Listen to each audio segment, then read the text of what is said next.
Subscribe to Color Frames.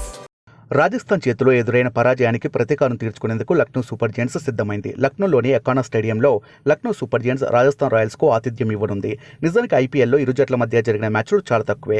అయినప్పటికీ ఈ రెండు జట్లు తలపడితే ఫ్యాన్స్ కూడా బాగా కనెక్ట్ అవుతారు. ఈ సీజన్లో సంజు శాంసన్ నేతృత్వంలోని రాజస్థాన్ రాయల్స్ టేబుల్ టాప్లో నిలవగా, రాహుల్ సారథ్యంలోని లక్నో ప్లే ఆఫ్ ఆశలు సజీవంగా ఉంచుకునేందుకు పోరాడుతుంది. ఐపీఎల్లో ఇరు జట్ల మధ్య 4 మ్యాచ్లు జరగగా రాజస్థాన్ రాయల్స్ 3 మ్యాచ్లు గెలవగా లక్నో 1 మ్యాచ్లో విజయం సాధించింది. ఈ సీజన్లో ఆర్ఆర్ టీం 8 మ్యాచ్లు ఆడి 7 గెలిచింది. లక్నో 8 మ్యాచ్లు ఆడి 5 మ్యాచ్ల్లో విజయం సాధించింది. కాగా ఈ రెండు జట్లు తమ చివరి మ్యాచ్లో అద్భుత విజయం సాధించి మరో మ్యాచ్ కోసం ఎదురు చూస్తున్నాయి. లక్నో చెన్నైపై భారీ విజయం సాధించగా రాజస్థాన్ ముంబైపై విజయం సాధించింది. విశేషం ఏమిటంటే గత చివరి మ్యాచ్లో లక్నో తరపున మార్కస్ స్టోయినిస్ అద్భుత సెంచరీతో జట్టును గెలిపించాడు. అదే సమయంలో రాజస్థాన్ తరపున యశస్వి జైస్వాల్ ముంబైపై భారీ సెంచరీతో ముంబై బౌలర్లను ఉతికారేశాడు. ఈ క్రమంలో ఈ రోజు జరిగే మ్యాచ్లో ఈ స్టార్ బ్యాటర్లపై అందరి చూపు పడింది. ఇరు జట్ల బలాబలాలు చూస్తే ఈ సీజన్లో రాజస్థాన్ భీకర ఫామ్లో ఉంది. వరుసగా 3 మ్యాచ్ల్లో విజయం సాధించి ఫేవరెట్గా బరిలోకి దిగనుంది. బ్యాటింగ్లో రియాన్ పరాగ్ ఫామ్లో ఉండటం రాజస్థాన్కు కలిసి రానుంది. పరాగ్ 8 మ్యాచ్ల్లో 318 పరుగులతో రాజస్థాన్ జట్టులో అత్యధిక పరుగులు చేసిన ఆటగాడిగా కొనసాగుతున్నాడు.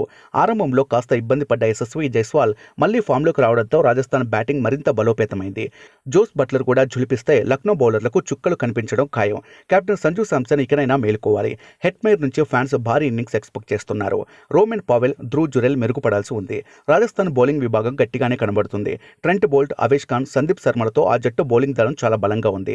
స్పిన్ విభాగంలో యజ్వేంద్ర చాహల్, అశ్విన్లు ఉన్నారు. చాహల్ 8 మ్యాచ్లలో 13 వికెట్లతో ఈ ఐపీఎల్లో రాజస్థాన్ తరపున అత్యధిక వికెట్లు తీసిన బౌలర్గా కొనసాగుతున్నాడు. లక్నో దళాన్ని చూస్తే రాజస్థాన్తో జరిగిన తొలి మ్యాచ్లో లక్నో 20 పరుగుల తేడాతో ఓడిపోయింది. అయితే వరుసగా 2 విజయాలు సాధించి ఆత్మవిశ్వాసంతో బరిలోకి దిగుతుంది. క్వింటన్ డికాక్ రాణిస్తే ప్రత్యర్థి బౌలర్లకు హడలే. మార్కస్ స్టోయినిస్ ఫామ్లోకి రావడం ద్వారా లక్నో ఊపిరి పీల్చుకుంది. చెన్నైతో జరిగిన చివరి మ్యాచ్లో మార్కస్ స్టోయినిస్ 63 బంతుల్లో 124 పరుగులతో జట్టును విజయ తీరాలకు చేర్చాడు.